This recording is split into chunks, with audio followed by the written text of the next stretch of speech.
नमस्कार दोस्तों, कैसे हैं आप लोग। मेरी चैनल में आप सभी का स्वागत है। मेरी चैनल रंगीन राह है। दोस्तों, आप लोगों का प्यार सर आँखों पे। आप लोगों को मेरे वीडियोस बहुत अच्छे लगते हैं। आप जो डीएम लिखते हो और जो भी आप अपने विचार रखते हो उससे मैं सहमत हूँ।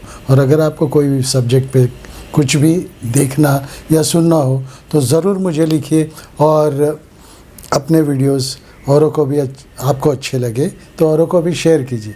दोस्तों, आज का वीडियो शुरू करते हैं। दोस्तों, अक्सर ये देखा गया है कि नए कलाकार जो आते हैं उनको बहुत बार रिजेक्शन का सामना करना पड़ता है। बहुत बार यानी छोटी सी गलतियों से भी सामना करना पड़ता है, क्योंकि अभी उनका नाम हुआ नहीं है, उनका दबदबा नहीं है। जब उन्हीं का दबदबा हो जाता है तब उनके सामने किसी की आवाज़ नहीं निकलती और वो जो कहते वही सच होता है। दोस्तों, ऐसा ही कुछ हुआ था हमारे superstar angry young man Amitabh Bachchan के साथ। दोस्तों, हुआ ये था कि अमिताभ बच्चन जब साथ हिंदुस्तानी फिल्म की थी उसके बाद बड़ी तकलीफ़ों से गुज़र रहे थे। बहुत सब जगह से रिजेक्शन होते जा रहे थे। वैसे में एक फ़िल्म उन्हें मिली थी, वो फिल्म के बारे में भी बताऊंगा। तो दोस्तों, रहिए मेरे साथ। ये क्या वाक़या है वो भी देखिएगा, क्योंकि शायद आज अमिताभ बच्चन इतने बड़े स्टार बन गए तो कोई ये सोच भी नहीं सकता कि वो भी आधी फिल्म के बाद उस फिल्म से निकाले गए थे। दोस्तों, ये दर्द भी उन्होंने झेला है, क्योंकि उन्हें मालूम है मैं कुछ भी नहीं हूँ। जब कुछ बन जाऊँगा तो यही लोग मुझे नमस्कार करते आएंगे। तो दोस्तों, आधी फिल्म से निकल जाना यानी कितनी बड़ी बात हो जाती है। और फिल्म इंडस्ट्री तो ऐसी इतनी छोटी है तो बात तो पहुंच जाती है हर जगह। और ये भी कहा जाता है कि ये तो कुछ सही कलाकार नहीं है, अनलकी कलाकार है। आधी फिल्म बनाने के बाद उसको फिल्म से निकाला गया, यानी प्रोड्यूसर आधी फिल्म का जो भी शूट का जो भी खर्चा हुआ है वो भी झेलने तैयार है। तो ये एक्टर में ही कुछ कमी होगी, ऐसा बातें चली थी और सभी जगह से नकारा जाती थी। तो दोस्तों, फिर क्या अचानक हुआ, वो एकदम रिजेक्टेड में से सिलेक्टेड पर्सन बन गए। दोस्तों, सिलेक्टेड यानी क्या था कि हर जगह उन्हीं की चाह होती थी, उन्हीं को चाहने लगते थे। हर प्रोड्यूसर उनको लेने के लिए तैयार हो गए थे, जबकि हर प्रोड्यूसर उसे निकम्मा या तो फिर निगलेक्टेड स्टार कहते थे। क्या है वाकया, ये मैं बताऊंगा, सुनिए। दोस्तों, साथ हिंदुस्तानी फिल्म जब रिलीज़ हुई तब ज़्यादा कुछ दिखा नहीं पाई, ज़्यादा कुछ किसी को भी कोई नज़र नहीं आया, क्योंकि उसमें 7 एक्टर थे लेकिन किसी को भी उनकी लाइफ पे कुछ फ़ायदा नहीं हुआ। हालांकि अमिताभ को भी कुछ फ़ायदा नहीं हुआ। उसके बाद तो उनकी मेहनत और ज़्यादा ही ज़्यादा मेहनत लगने लगी, क्योंकि एक बार एक फ़िल्म में ये ठप्पा लग जाता है कि ये फ़िल्म बेकार है या तो ये फ़िल्म में जो एक्टर है वो सही नहीं थे, तो बड़ी मुश्किल होती है ढूंढने में, काम ढूंढने में। और अमिताभ का भी ऐसा ही हुआ था। उसके बाद 4 साल के बाद उनको फ़िल्म मिली जंजीर मिलने से उनका सब कुछ बदल गया। वो एंग्री यंग मैन की तरह होने लगे, एंग्री यंग मैन माने जाने लगे थे, क्योंकि उन्होंने जो उसमें जंजीर फिल्म में जो उन्होंने अपनी कला दिखाई थी वो एंग्री यंग मैन तो लगते ही थे। और एंग्री यंग मैन यानी उनके माइंड में भी क्या चल रहा था कि ये मुझे फ़िल्म मिली है, इस फिल्म से मुझे जितना हो सके उतना फ़ायदा ले लेना चाहिए, और अगर इस बार नहीं तो फिर कभी नहीं, क्योंकि बड़ी मुश्किल से ऐसे रोल मिलते हैं जिसमें आप कुछ करके दिखाओ, अपना कुछ करके दिखाओ।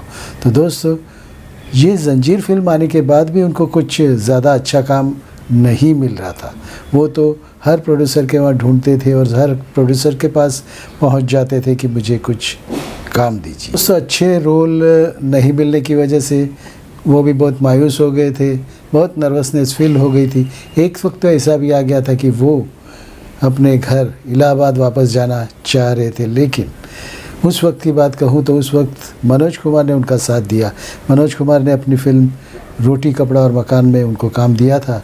उनकी वजह से कुछ उनकी श्रद्धा बढ़ गई थी और आशाएं भी बढ़ गई थी कि मैं कुछ हूँ और मुझे यहाँ टिका रहना पड़ेगा। उसके बाद बड़ी मेहनत से उनको एक फ़िल्म मिली, दुनिया का मेला फ़िल्म जो मिली तो अमिताभ जी बहुत खुश थे, बहुत अच्छी कहानी थी। और सबसे अच्छी बात तो ये थी कि उनके साथ मानी हुई एक्ट्रेस रेखा जी थी। रेखा जी के साथ उनकी पहली फिल्म दुनिया का मेला था। तो दुनिया का मेला में ये सिलेक्ट तो हो गए, शूटिंग भी शुरू हो गई, आधी फिल्म बन गई, उनके साथ गाने भी हो गए, कुछ एक्शन सीन्स थे वो भी हो गए और बहुत से सीन्स हो गए थे।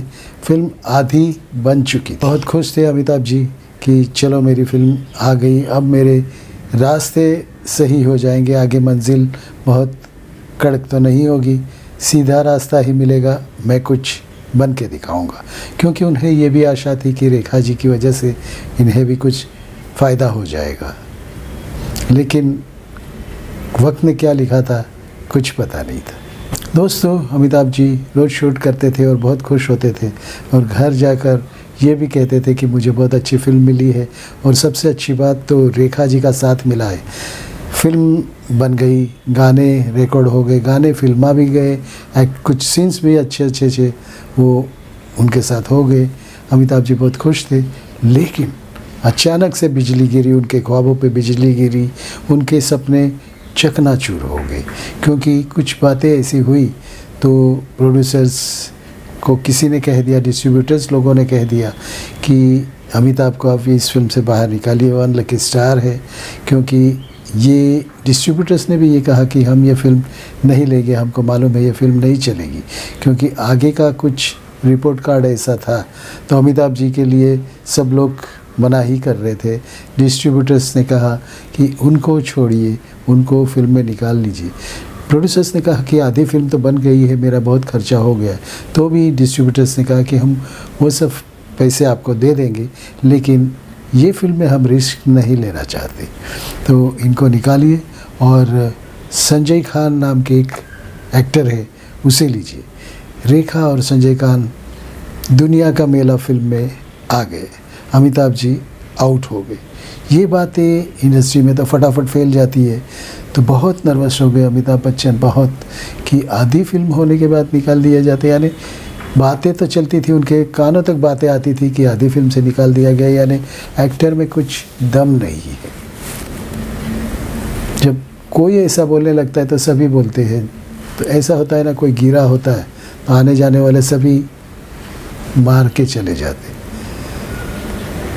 कैसा वक्त था, एकदम नाजुक सा वक्त था।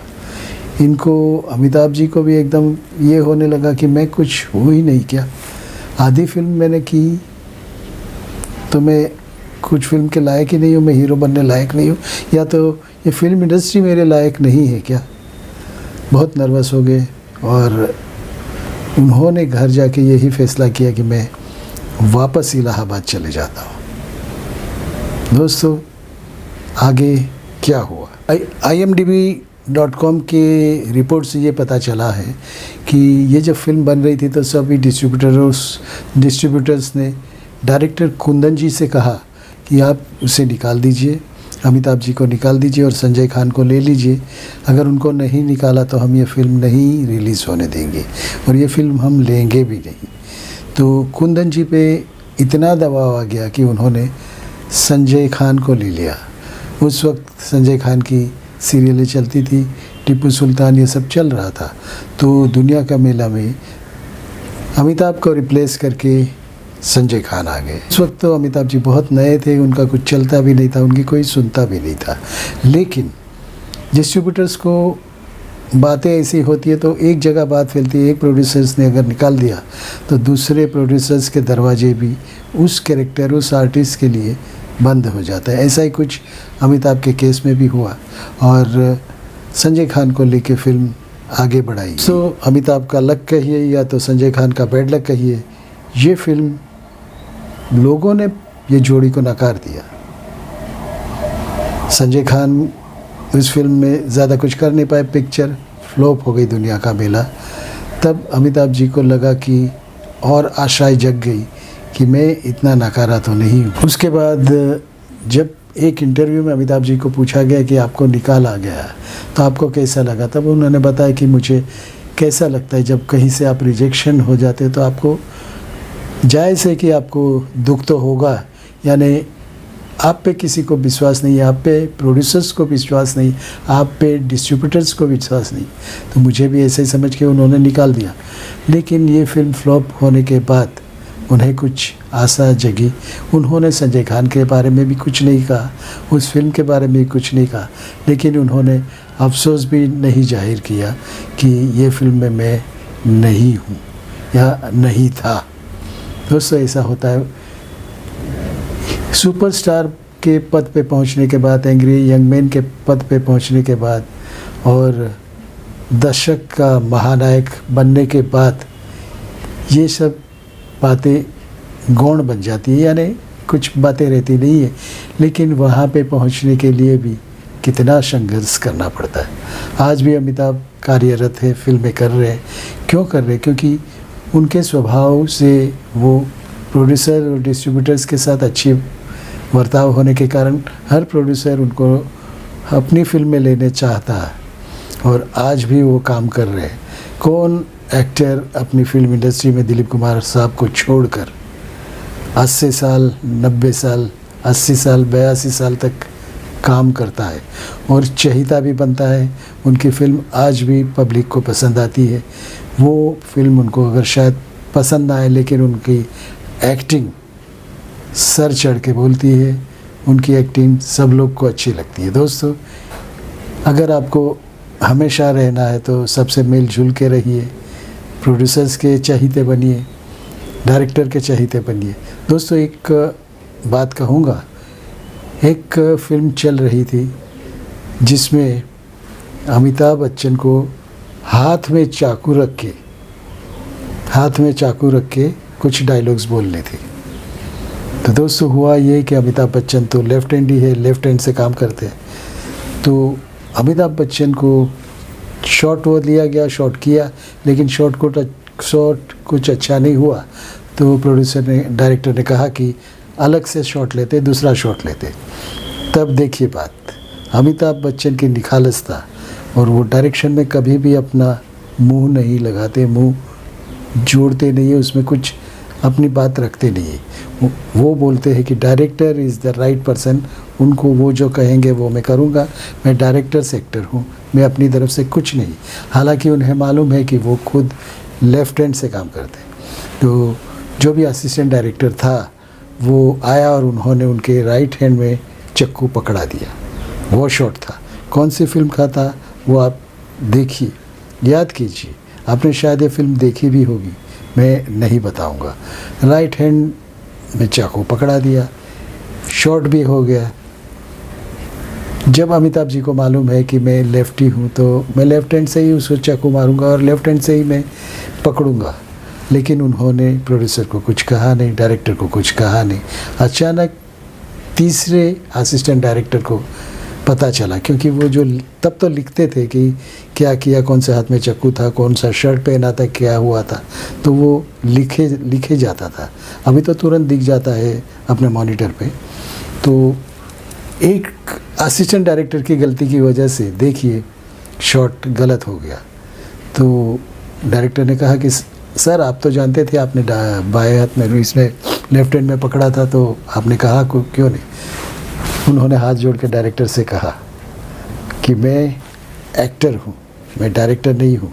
डायरेक्टर की जो डायरेक्टर कहेगा वो मैं करूँगा। हालांकि मुझे मालूम है कि ये गलत है, लेकिन आपका नज़रिया क्या है मैं कैसे बोलूँ? मैं डायरेक्टर के काम में कुछ भी करता नहीं हूँ। दोस्तों, देखिए निखालसता से उन्होंने कह दिया, यानी सिर्फ अपना काम ही काम करते हैं बस। तो यही वजह से आज हर डायरेक्टर चाहते हैं कि अमिताभ जी के साथ काम करें। मिलते हैं किसी नए वीडियो में। भारत माता की जय, वंदे मातरम, I love you new friends. अगर आप नए हो मेरी चैनल पे तो मेरी चैनल का जो लोगो नीचे आ रहा है उसे सब्सक्राइब कीजिए और बाजू का लाल बटन दबा दीजिए। थैंक यू वेरी मच, धन्यवाद।